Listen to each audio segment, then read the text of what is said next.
Good morning, Hank. It's Tuesday. Well, technically it's Monday, but thanks to the magic of video editing, I'll be able to release this on a Tuesday. And it's election day. Now, I don't need to tell you how important it is to vote. After all, you've already done it absentee.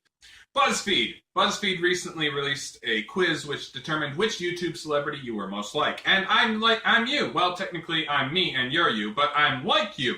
So, I decided to create this open video response to one that you made recently on the importance of voting. Now, I voted, or at least I will have voted, because like I said, it's Monday and election day is tomorrow.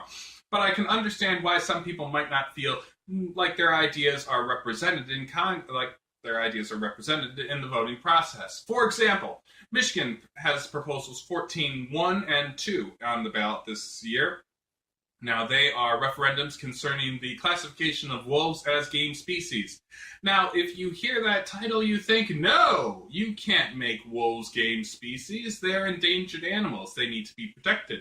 But then you read into the law and you find out that it's whether or not we should overturn a previously made law which determined them to be game species. So at which point you're like, yes, because wolf hunting equals bad?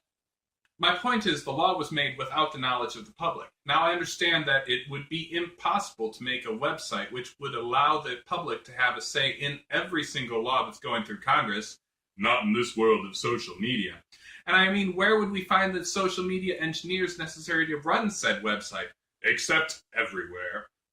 If you look even further into the law, you find that the ability to classify whether or not wolves are game species was given to the Natural Resource Commission, or the NRC.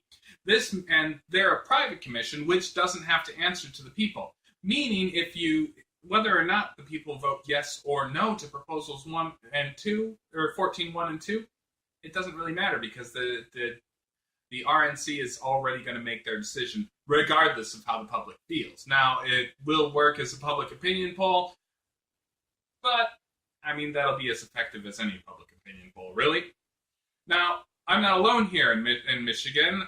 The people down in Austin, the bluest part of the red state, Texas, are represented by 5 Republicans. This is due to gerrymandering and redistricting, which has allowed the districts of Austin to extend from Houston all the way to Dallas.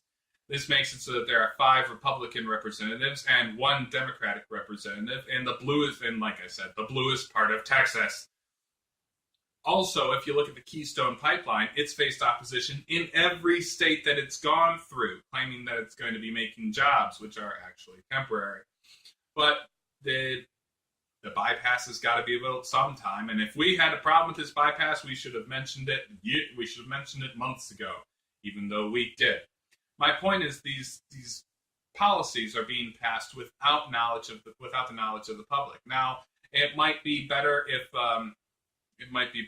I were more active in my own political community, but I'm still trying to pay off the company store in the form of student loans. This has gotten really depressing. I know, on a lighter note, have you heard that in India, dolphins have been reclassified as non-human persons and therefore can no longer be contained in aquariums that are too small and forced to do tricks for tourists? So that's pretty cool. Big step up for the human race. Wish it was in America, but I mean, somebody's got to make a step. John, I'll see you on Friday. What? Maybe.